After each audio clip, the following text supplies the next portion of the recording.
I used to look at my teacher, Mr. Collins, like he hung the stars. He told us to dream big, to trust ourselves.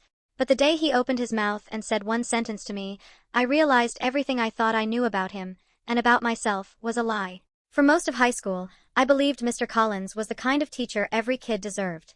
He wasn't flashy, and he didn't try to be everyone's best friend, but he had this steady way of making you feel like you mattered.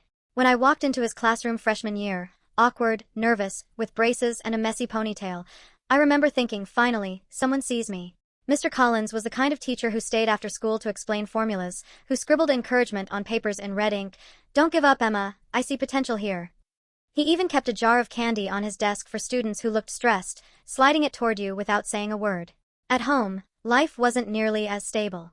My parents were busy working long hours, and when they were home, the house was filled with bickering over bills and Mason, my younger brother, the golden child. Mason was the soccer star, the future scholarship kid. I was the background character, the one they assumed would just figure it out. But in Mr. Collins' classroom, I didn't feel invisible. I felt capable. I started showing up early, pretending it was because I needed extra help with math, but really it was because that quiet classroom with its posters of Einstein quotes felt like a safe haven. I would sit there, the hum of the fluorescent lights above me, while Mr. Collins sipped coffee and graded papers. Sometimes he'd ask about my art projects, or he'd comment that I seemed more focused than most kids my age. Little things, but they meant the world to me. The stability bled into my routine. After a bad day at home, I'd bury myself in assignments just so I could hand them in and get his feedback. After Mason scored another goal and got all the family attention, I'd sneak into the art room and sketch until my hand cramped, then take the drawings to Mr. Collins because he was the only adult who seemed interested. And he didn't just notice, he praised. Emma, you've got something here. Don't waste it. For 2 years, I held on to that.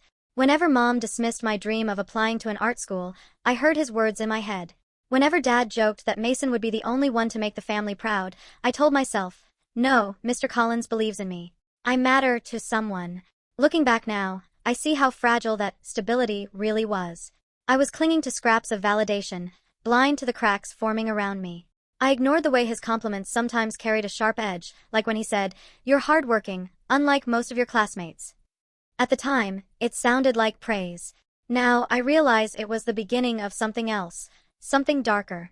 But at 16, desperate for approval, I took every word as gospel. That's why the day he finally revealed what he really thought of me cut deeper than anything my parents had ever said. Because unlike them, I had believed him. I had trusted him. And when he tore that trust apart with a single cruel sentence, it shattered more than my image of him, it shattered the image I had of myself. It started small. So small I convinced myself it wasn't anything at all. Sophomore year, I signed up for the school's art showcase. I spent weeks perfecting a charcoal piece, a portrait of my brother Mason mid-soccer game, sweat streaking his forehead, determination carved into every line of his face. It was my way of proving, both to my parents and to myself, that I could capture the same glory they worshipped in him. The morning I turned it in, I carried it to class wrapped in brown paper. My hands were shaking, partly from nerves, partly from excitement. Mr. Collins was already at his desk, sipping coffee from his chipped #1teacher mug. I unwrapped the drawing and laid it gently on his desk. "Do you think it's good enough?" I asked, my voice barely above a whisper. He leaned over it, eyes scanning the strokes. For a long moment, he said nothing. My stomach nodded. Then he sighed. "Well, it's fine," he said, drawing out the word. "But you know, Emma, art is a hard field. You're smart. Why not focus on something more practical? Something real?" I laughed nervously, searching his face for a hint of the encouragement I had always found there. "But you've always told me to keep at it." He shrugged. "Sure, as a hobby. But you don't want to waste your life chasing something you'll never make money at. Leave that for kids who don't have other options." The words hit me harder than I expected. He said them casually, almost kindly, but they lingered. Waste your life. Never make money. Kids who don't have other options. I walked back to my desk with my cheeks burning. It was the first time I felt a crack in the safe haven I'd built around him. Still, I brushed it off. Maybe he was just trying to protect me. Maybe he thought he was being realistic. But then came the second warning. A week later, during class, he asked me to stay behind. I assumed he wanted to talk about my assignments. Instead, he leaned back in his chair and said, "Emma, you've been distracted lately. You're better than that." I swallowed, embarrassed. I've just had a lot on my mind. He gave me a pointed look. If it's about that art nonsense, I already told you, don't set yourself up for disappointment. Focus on school. You've got brains, but you'll throw them away if you keep chasing something pointless. This time, there was no softness in his tone. No encouragement hidden between the lines. Just dismissal. I nodded, but inside, something twisted. He was supposed to be the one person who believed in me when no one else did. And now, he sounded exactly like my parents. For the rest of the week, I found myself avoiding his gaze. In class, when he called on me, I answered quickly and looked away. At lunch, instead of hanging out in his classroom, I hid in the library. I told myself it was because I needed quiet to study, but deep down I knew I couldn't stand to hear more of his words. Still, I wasn't ready to let go of the image I had built of him. I told myself, maybe he's stressed. Maybe I'm being sensitive. Maybe he still believes in me, just not in my art. I clung to that illusion, desperate to keep the foundation of my world intact. But that was just the first warning bell. A quiet ring in the distance. I didn't know yet that it was only the beginning, that the real betrayal, the words that would destroy everything, were still waiting in the shadows, ready to strike when I least expected them. The warnings didn't stop. They grew louder, sharper, until they drowned out the comfort I had once clung to. It wasn't just his words anymore. It was the way Mr. Collins looked at me, the way he dismissed me with a flick of his pen. Every time I raised my hand, he seemed impatient, cutting me off mid-answer. Every time I showed him a sketch, his eyes glazed over, like I'd handed him something beneath his attention. It got worse when report cards came around. I had worked harder than ever that semester. Between shifts at the cafe and endless nights studying, I had kept my grades solid. Not perfect, but strong. A row of B's and a single A in English. For me, that was victory. For my parents, it was never enough. "Your brother has straight A's," Mom said flatly at dinner, stabbing at her salad. "Why can't you?" Dad chimed in with his usual sarcasm. "Guess Emma's too busy doodling in her notebooks to study properly." I wanted to shout, to defend myself, but the words stuck in my throat. Instead, I told myself, it's fine. Mr. Collins will see the effort. He always does. Except he didn't. When I went to him after class, nervously clutching my grade sheet, he barely glanced at it before muttering, "Mediocre at best. You're capable of more, Emma, but you keep sabotaging yourself with that art distraction." Mediocre. The words stung worse than the grades themselves. I left the classroom that day feeling smaller than I had in years. At home, Mason gloated over his perfect GPA. At school, my friends were busy with their own achievements, science fairs, sports tournaments, debate team trophies. And the one adult I thought would remind me that I mattered had joined the chorus of dismissal. Isolation crept in slowly. I stopped sharing my sketches with anyone. The drawings piled up in a shoebox under my bed, hidden like a shameful secret. At lunch, I sat alone more often, pretending I was too busy studying.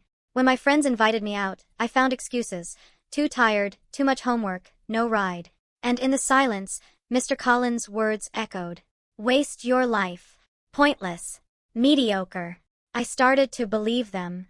Even the accident that landed me briefly in the nurse's office, fainting after skipping lunch and pushing through an all-nighter, didn't change anything. My parents scolded me for being careless. Mr. Collins told me to toughen up. No one asked if I was okay. The pressure built like a storm cloud above me, heavy and unrelenting. Every criticism, every eye roll, every dismissive sigh from Mr. Collins added another drop of rain until I felt soaked through, shivering with shame I couldn't shake. And still, I held on. Because some part of me believed, hoped, that the teacher who once encouraged me was still in there somewhere. That the man who handed out candy and scribbled hopeful notes on essays hadn't completely disappeared. I was wrong. The storm was only just beginning, and the words that would finally break me were already on his tongue, waiting for the perfect moment to destroy what little stability I had left. The day everything shattered didn't come with warning bells or drama. It slipped in quietly, like a knife slipped between ribs. It was the end of junior year, the week before finals. I had been living on caffeine and hope, trying desperately to prove to everyone, my parents, my classmates, myself, that I wasn't a failure. I poured every ounce of energy into my final portfolio for art class. For once, I was proud of what I'd created, a series of charcoal and watercolor pieces exploring the theme of invisibility. Figures fading into backgrounds, faces obscured by shadows, hands reaching out but never quite touching anything. It was raw. It was me. I stayed up 3 nights in a row finishing it. When I finally brought the folder to school, my hands shook as I carried it into Mr. Collins' classroom. I wanted him to see me, to finally acknowledge that I was more than mediocre. After class, I lingered, waiting for everyone to leave. Then I approached his desk and set the portfolio down. I'd like your feedback, I said softly. He opened the folder, flipping through the pages. For a moment his brow furrowed, and I thought maybe, just maybe, he understood.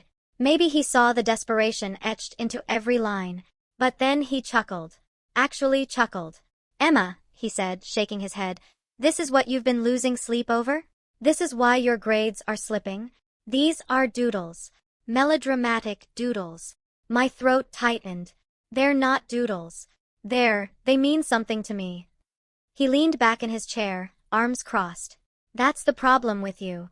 Everything means something to you, but nothing actually matters. You'll never get anywhere clinging to this nonsense.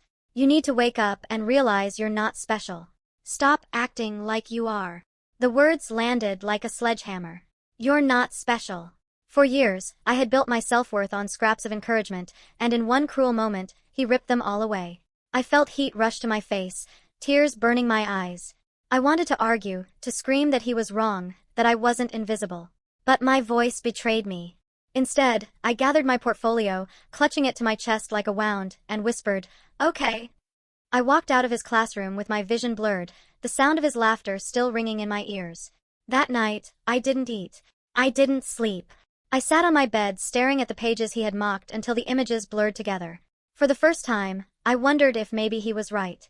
Maybe I wasn't special. Maybe I really was nothing. But in the hollow ache of that thought, something else sparked, a flicker of anger. Because deep down, I knew my art wasn't worthless. Maybe it wasn't perfect, maybe it wouldn't pay the bills, but it was mine.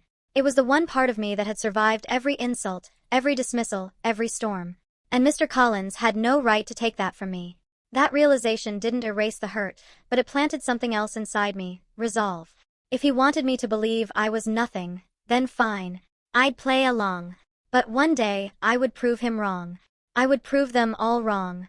I just didn't know yet how far I'd have to go, or how much I'd have to lose, to get there.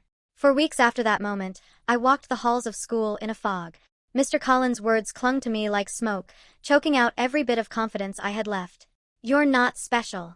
Stop acting like you are." I replayed it constantly, on the bus, in the cafeteria, even lying awake at night staring at the cracks in my ceiling. His voice echoed in my head, and every time I picked up a pencil to sketch, my hand froze. What was the point if it was all nonsense? But then something strange happened. The anger I had tried to smother in the days after his cruel words began to grow. Quietly at first, like embers under ash.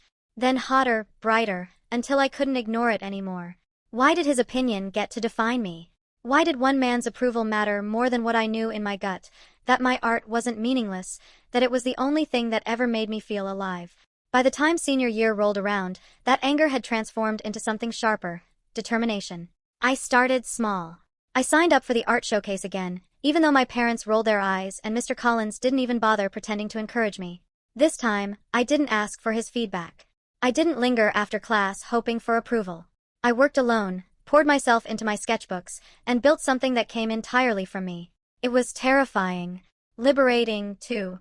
One afternoon, as I sat in the library sketching, my friend Lily leaned over to watch. She had been one of the few people who noticed my distance over the past year, who kept inviting me to hang out even when I made excuses. "Emma, this is incredible," she whispered, flipping through my pages. "Why aren't you showing people this?" I shrugged, uncomfortable. "What's the point? No one cares." She raised an eyebrow. "Then make them care." Those words lodged in my chest like a seed, and over the next few weeks, they started to grow. I decided to put my work out there, really out there. With Lily's help, I set up a small online portfolio. It wasn't fancy, just scanned versions of my sketches with short captions. But within days, strangers began leaving comments. Not teachers, not family, not anyone I knew. Complete strangers who saw my work and called it powerful, haunting, beautiful. For the first time in my life, I felt validated by people who didn't have a reason to lie. It lit a fire under me. I began working late into the night, not because I was desperate for approval but because I wanted to. I wanted to create. I wanted to prove, to myself, to Mr. Collins, to everyone, that I wasn't nothing. When the art showcase finally came, I stood in the corner of the gymnasium, watching people drift past my display. My stomach churned as I waited for the verdict, bracing myself for laughter or indifference. But then it happened. A local gallery owner, one of the judges, paused in front of my piece, a large mixed media painting of a girl dissolving into smoke. He studied it for a long moment, then asked me, "Did you make this?" I nodded, heart hammering. "This," he said quietly, "is remarkable." I swear I stopped breathing. By the end of the night, I hadn't just received praise. I'd received an invitation to display my work in a small local gallery. My first real chance. And in that moment, I realized something. Mr. Collins had been wrong. Dead wrong. I wasn't invisible. I wasn't mediocre. And for the first time, I allowed myself to imagine a future that didn't involve begging for his approval, or anyone's. But I should have known it wouldn't be that easy. Because when you stop playing small, when you stop living in the shadows, the people who benefited from keeping you there don't just step aside quietly. They fight back. And Mr. Collins wasn't done with me yet. The night of the gallery opening felt like stepping into someone else's life.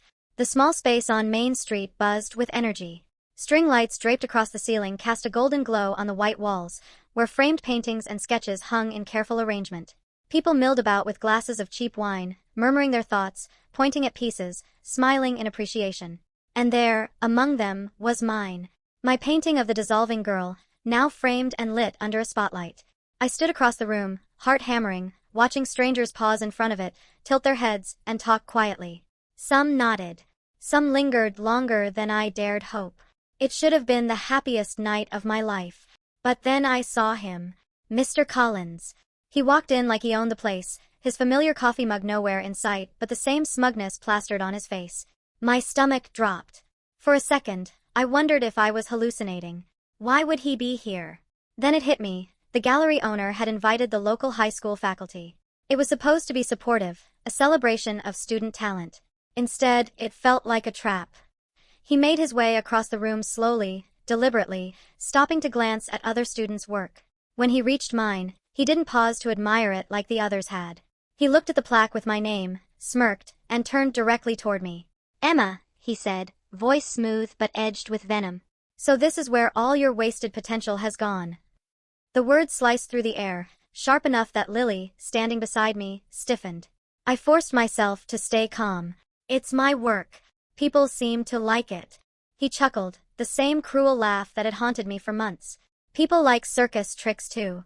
Doesn't mean they're meaningful." I felt heat rising in my chest, anger boiling over. "You told me I was nothing, that my art was worthless. But look around, these people don't agree." A few heads turned. He hadn't realized others were listening. His jaw tightened, but he pressed on. "This is temporary. A distraction. You'll realize one day how foolish this is. And when you do, it'll be too late." Something inside me snapped. For years, I had swallowed his dismissal, his cruelty, his attempts to shrink me down. But not tonight. Not here. I stepped closer, my voice steady. "No, Mr. Collins. What's foolish is thinking you get to decide who I am. You tried to convince me I was invisible, but you were wrong. You don't get to own my story. You don't get to steal my future." The gallery had gone silent. People were openly watching now. Even the gallery owner leaned in, curious. Mr. Collins' face flushed. He opened his mouth, but I cut him off. "You told me I wasn't special. But tonight, my work is hanging on this wall. Not because of you. In spite of you. And I won't let you take that away from me." Applause broke out, soft at first, then louder. Not thunderous, but enough. Enough to make him falter, to make him realize he had lost. His lips thinned, his eyes narrowed, and without another word, he turned and stormed out of the gallery. The tension broke. Lily grabbed my hand, grinning through tears. "You did it," she whispered. For the first time in years, I felt taller, lighter, like the chains I had carried for so long had finally cracked and fallen away. But as the applause faded and the night carried on, I knew this wasn't the end of my story. It was just the beginning of finally living it on my terms. The gallery lights dimmed as the night wound down, but the fire inside me still blazed. I walked out into the cool evening air with Lily at my side, the sounds of laughter and chatter fading behind us. For the first time in as long as I could remember, I felt like I could breathe. I had faced him. Mr. Collins, The man whose words had once defined me, crushed me, nearly erased me. And I hadn't just survived. I had spoken back. I had reclaimed my voice. But what struck me most wasn't the applause or the victory of watching him storm out. It was what happened afterward. As people trickled out of the gallery, some stopped to tell me how much my work had moved them. A woman in her 40s said the dissolving girl reminded her of her own struggles with feeling unseen. A teenage boy admitted he had been too afraid to show anyone his poetry, but after seeing me stand up to my teacher, he wanted to try. Their words pierced me deeper than Mr. Collins ever had. Not because they hurt, but because they healed. They reminded me that art didn't need his approval, or my parents either, to matter. It mattered because it connected. Because it told the truth. At home, the battle wasn't over. My parents still scoffed at the idea of me pursuing art seriously. At dinner, Mom rolled her eyes when I mentioned the gallery. Dad muttered, "Don't get ahead of yourself." Mason, as always, was too busy with his achievements to notice. But something had shifted inside me. Their words didn't stick the way they used to. They bounced off the armor I had forged that night. I started saving money from part-time jobs and poured myself into building a portfolio. I applied to art schools in secret, expecting rejection but daring to hope. To my shock, one of them wrote back with an acceptance letter and a partial scholarship. When I told my parents, their reactions were predictable. Disappointment. Dismissal. Dad asked why I couldn't pick something practical. Mom said I was being selfish, wasting my potential. For once, I didn't crumble. I simply said, "This is my life. I'm doing this." They didn't congratulate me. They didn't even respond. But that night, alone in my room, I held that acceptance letter like a lifeline. It wasn't just a ticket to college, it was proof that I could carve my own path, no matter how loudly others told me not to. And the more I leaned into that independence, the more I found a community outside of the walls that had once trapped me. Lily and I grew closer than ever. She became not just my friend but my fiercest supporter. The gallery owner invited me back for another showcase, and soon strangers became mentors, guiding me toward opportunities one had never imagined. Of course, there were setbacks. There were nights when self-doubt crept in, when Mr. Collins' voice echoed again in my memory. "You're not special. You'll never get anywhere." But then I remembered the applause, the people my work had touched, the boy who wanted to share his poetry because of me. And slowly, the echo faded.